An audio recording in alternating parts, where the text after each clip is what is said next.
Сәлеметсіздер ме студенттер? Бүгінгі өтетін тақырыбымыз бірге және бөлек жазылатын сөздер, қосымшалардың жазылуы. Осы тақырып аясында мынадай мәселелер қарастырылады. Бірінші, бірге жазылатын сөздер. Екінші, бөлек жазылатын сөздер. Үшінші, қосымшалардың жазылуы. Бірге жазылатын сөздер. Тұлғасы өзгертіліп барып, біріккен сөздер бірге жазылады. Мысалы, биыл, бүгін, әпер, қыстыгүні, қарағаш. Еш, әр, кей, бір, қай, әлде сөздермен біріккен есімдік, үстеу сөздер бірге жазылады. Мысалы, ешбір, әркім, ешкім, бір жолата, бір талай, бір келкі. Екі түбірден құралып, ғылымның әр алуан саласында терминдік мәнге ие болған атаулар бастапқы тұлғаларын сақтап бірге жазылады.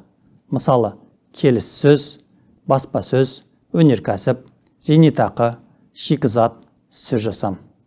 Екі, кейде үш түбірден құралған аң-құс, жан-жануар, құрт-құмырсқа, өсімдік атаулары, түбір тұлғалары сақталып бірігіп жазылады. Мысалы, қосаяқ, қырқаяқ, тасбақа, аққу, қарақұс, айдаршөп, ақбөкен. Екі түбірден құралып, терминге айналған техника, шаруашылық, тұрмыс, мәдениет, өнер, спорт, тағы басқа салаларға қатысты зат, құрал жабдық, ұғым атаулары мен әр алуан мамандық, кәсіп, қызмет иелерінің аттары бірігіп жазылады. Мысалы, шаңсорғыш, бесатар, ақсүйек, тоғызқұмалақ, еттарқыш, жанкүйер, соқыртеке. Екінші сыңары аралық, тану, сымақ деген сөздер, немесе бірінші сыңары фото, электр, радио, авто, авиа, аэро, кино, гидро, агро, транс, инфра, ультра, изо, гипер. Ал екінші сыңары қазақ сөздері болып келген тіркестер бірге жазылады. Мысалы, халықаралық, шешенсымақ, ультра, күлгін. Екі, кейде үш сөзден құралған кісі аттары мен географиялық атаулар түбірі сақталып бірге жазылады. Мысалы, досжан, екібастұз, жезқазған, ақтиосай. Бөлек жазылатын сөздер. Күрделі атаулардың мемлекет, республика, облыс, мекеме әрбір сөзі бөлек жазылады. Мысалы, мәдениет министрлігі. Еш, әр, кей, қай, бір, әлде сөздері зат есімдермен тіркескенде бөлек жазылады. Мысалы, еш адам, кей адам, әр уақытта бір жұмыс. Екі зат есім қатар айтылып, бір ғана затты, құбылысты, ұғымды атап, алдыңғысы соңғысының тегін, неге, кімге арналғанын, немен жұмыс істейтінін және өзге заттардан ажыратылатын белгілерін білдірсе, олар бір-бірінен бөлек жазылады. Мысалы, ат қора, ағаш балға, тас құдық, ұл бала, ой желке, ортан жілік, бас сүйек. Күрделі сан және сын есімдердің әрбір сөзі бөлек жазылады. Мысалы, 11 қара ала. Күрделі және құранды етістіктердің әрбір сөзі бөлек жазылады. Мысалы, жаза бер, қызмет ету, лап қойды. Идиомалық, фразалық тіркестердің әрбір сөзі бөлек жазылады. Мысалы, таяқ жеді, қырғи қабақ болу. О баста идиомалық, фразалық тіркестер болғанымен, терминдік, атауыштық мәнге ие болып бірігіп кеткен тұлғалар қосылып жазылады. Мысалы, ақсақал, атқамінер, көзқарас, ақсүйек.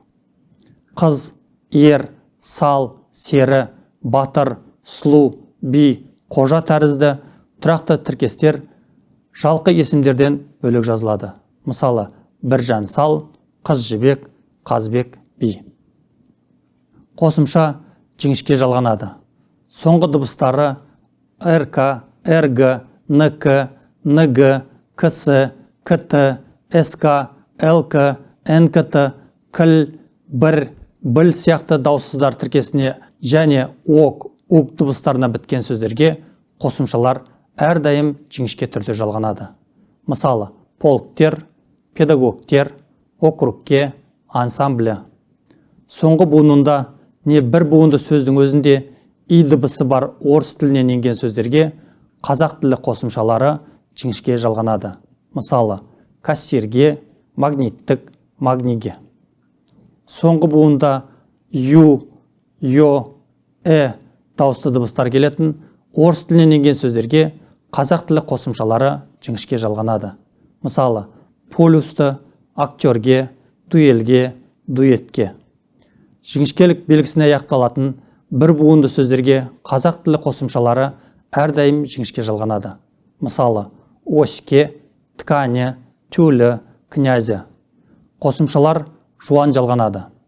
Соңғы буынында не бір буынды сөздің өзінде у дыбысы бар орыс тілінен енген сөздерге қазақ тілі қосымшалары жуан жалғанады.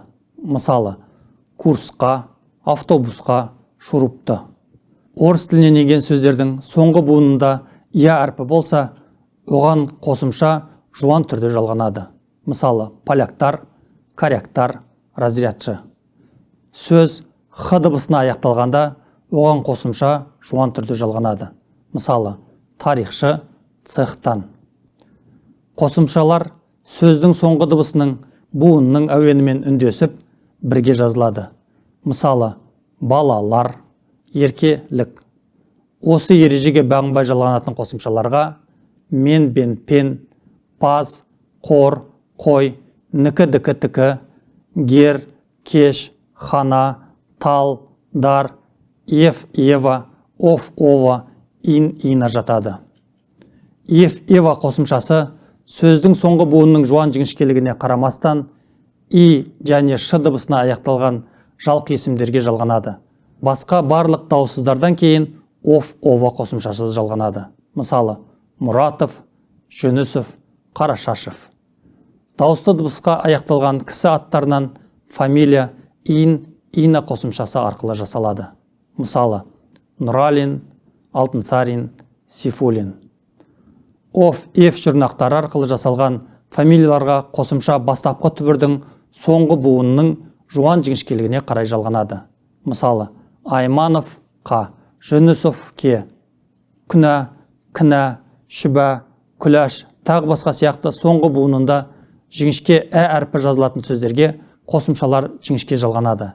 Тек барш жалғауы мен етістік тудыратын ла жұрнағы жуан айтылып, жуан жалғанады. Мысалы, кінәлі, күәсі, күмәнсіз, күләшқа, шүбалану, күнәлау. Жіңішкелік белгісіне аяқталған көп буынды сөздерге қазақ тілі қосымшалары буын үндестігі бойынша жалғанады. Мысалы, лагерге, фестивальға. Жіңішкелік л дыбысына аяқталатын сөздерге тәуелдік жалғаулары сөздің соңғы буынның жуан жіңішкелігіне қарамай тек жіңішке жалғанады. Мысалы, дизелі, фестивалі. Соңғы екі дауыссыздың арасына жіңішкелік белгісі бар сөздерге қазақ тілі қосымшалары буын үндестігі бойынша жалғанады. Мысалы, асфальтқа, рельске. Сөздің соңғы дыбысы қатаң болса, дауыссыздан басталатын қосымшаның басқа дыбысы да қатаң. Ал сөздің соңғы дыбысы ұяң не үнді болса, қосымшаның басқа дыбысы да ұяң не үнді болып жалғанады. Мысалы, мал мен, астықты, қағаздар. Бұл ережеге с, ш қатаң дыбыстарынан басталатын сыз, сіз, сасе, сың-сың, шы-шы, шыл-шыл, шаше, шаңшен қосымшалары бағынбайды. Мысалы, сөзшең, ұраншыл. Б, В, Г, Д әріптеріне бітетін сөздерге дауыссыз дыбыстан басталатын қосымшалар тек қатаң дыбыстан басталады. Мысалы, штабтан, парадқа, педагогтер. Сөздің соңғы дыбысы с, з болып, оған с, ш дыбыстарынан басталатын қосымша жалғанғанда, оның соңғы дыбысы өзгертілмей жазылады. Мысалы, жұмысшы, колхозшы. Ал ш дыбысына бітетін сөздерге с дыбысынан басталатын қосымша жалғанғанда, қосымшаның басқа дыбысы өзгертілмей жазылады. Мысалы, ішсең, күшсіз. Сөздің соңғы дыбысы н болса, оған жалғанатын қосымшалар қ, ғ, г, б дыбыстарынан басталғанда, н дыбысы өзгеріп, ың, м болып айтылады. Бірақ бұл өзгеріс есепке алынбай, н әрпі жазылады. Мысалы, түнгі, бұрынғы, көнбеді, сән қой. Энді, энзі, нікі, нігі, мп, МБ, МТ, КТ, ВТ, ПТ, ФТ, СК дыбыстарына аяқталатын орыс тілінен енген сөздерге қазақ тілі қосымшалары ы дәнекер дыбыстары арқылы жалғанады.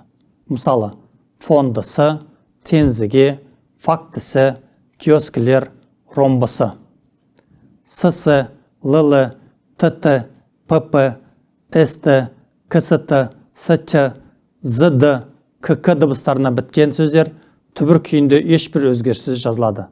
Оларға қосымшалар жалғанда түбірдегі соңғы дауыссыз түсіріледі. Мысалы, классқа, металды, съезге, текстке. Әріптерден қысқарған сөздерге қазақ тілінің қосымшалары соңғы әріптің немесе соңғы цифрдың айтылу әуеніне қарай, ал олардың ішінде дауысты дыбыс болса, сол дыбыстың айтылу әуеніне қарай жуан не жіңішке жалғанады да дефис арқылы жазылады. Мысалы, ақышқа, БО-ның, ТМД-ға, МТЗ 82-ге.